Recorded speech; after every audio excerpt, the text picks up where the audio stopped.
भारत की न्यायपालिका को लेकर पिछले दिनों सुप्रीम कोर्ट ने सरकार को चेतावनी दी है कि यदि केंद्र सरकार और मणिपुर सरकार अपने स्तर पर मामले में सही तरीके से नहीं निपटा पाती है तो सुप्रीम कोर्ट को हस्तक्षेप करना पड़ेगा।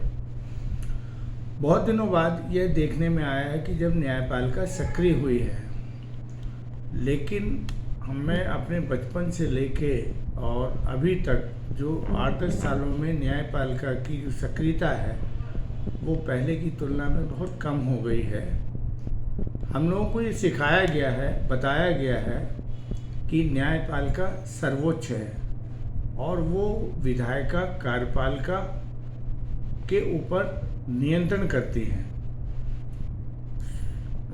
न्यायपालिका के पास कोई अधिकार नहीं दिए गए हैं, लेकिन उन्हें चारों पक्षों को सुनने के बाद जो निर्णय, तीनों पक्षों को सुनने के बाद वो जो निर्णय करते हैं उसको संविधान ने सर्वोच्चता में रखा है। इसके लिए कहा जाता है कि न्यायपालिका संविधान और लोगों के अधिकारों के लिए संरक्षण करने के लिए सबसे बड़ी संस्था है।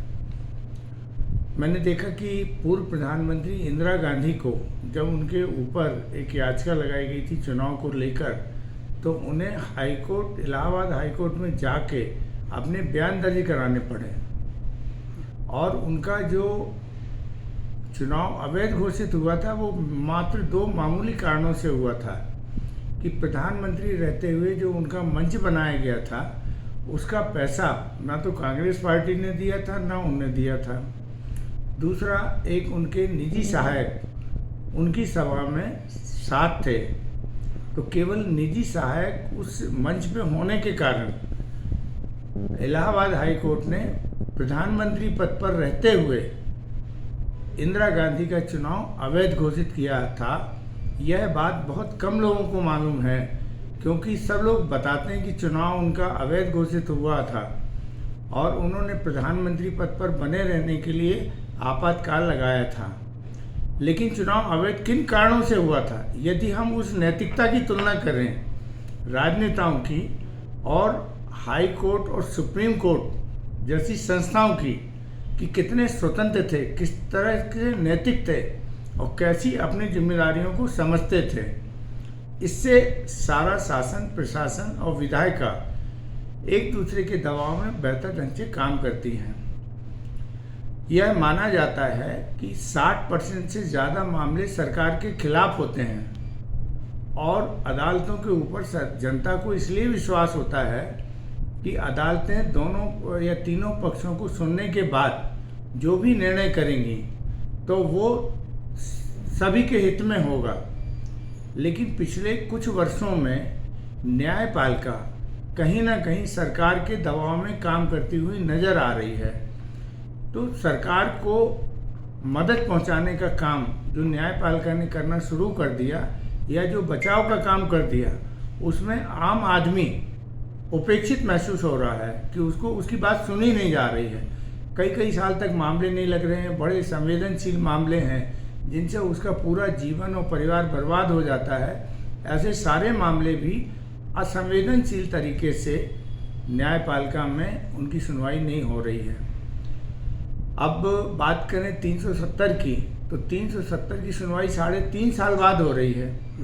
अब ये सुनवाई पहले कभी ऐसा नहीं हुआ कि इतने लंबे समय तक, जहां करोड़ों लोग उस मामले से जुड़े हुए हों और उस मामले की सुनवाई हाई कोर्ट या सुप्रीम कोर्ट टाल दे।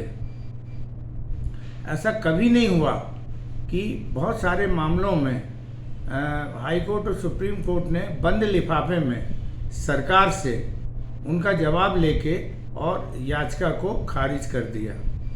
तो न्यायपालिका अब ऐसा लगने लगा है कि वो सरकार का ही एक उपक्रम हो गया है। इससे न्यायपालिका दिनों दिन अपनी साख खोती चली जा रही थी। मणिपुर की जो घटनाएं हैं वो पिछले 3 महीने से लगातार हो रही हैं। बड़े पैमाने पर वहाँ धार्मिक स्थल जलाए जा रहे थे, सैकड़ों लोगों की मौत हो गई। 30, 32, 35 लाख के मणिपुर में, जहाँ की आबादी कुल इतनी है, वहाँ पे 60,000 लोग अपने ही प्रदेश में शरणार्थी शिविरों पर रहने के लिए विवश हो गए। वहाँ पर 60,000 से ज़्यादा सुरक्षा बल उसको शांति नहीं ला पा रहा है। ऐसी स्थिति में सुप्रीम कोर्ट और हाई कोर्ट को अपना खुद का संज्ञान लेते हुए, खास तौर से मणिपुर हाई कोर्ट को खुद संज्ञान लेते हुए और लोगों को न्याय दिलाने के मामले में सामने आना चाहिए था। जो काम सुप्रीम कोर्ट ने 2.5 महीने के बाद किया, वही काम मणिपुर की सरकार, मणिपुर हाई कोर्ट को 1 आध सप्ताह के अंदर कर लेना चाहिए था, जो नहीं किया गया।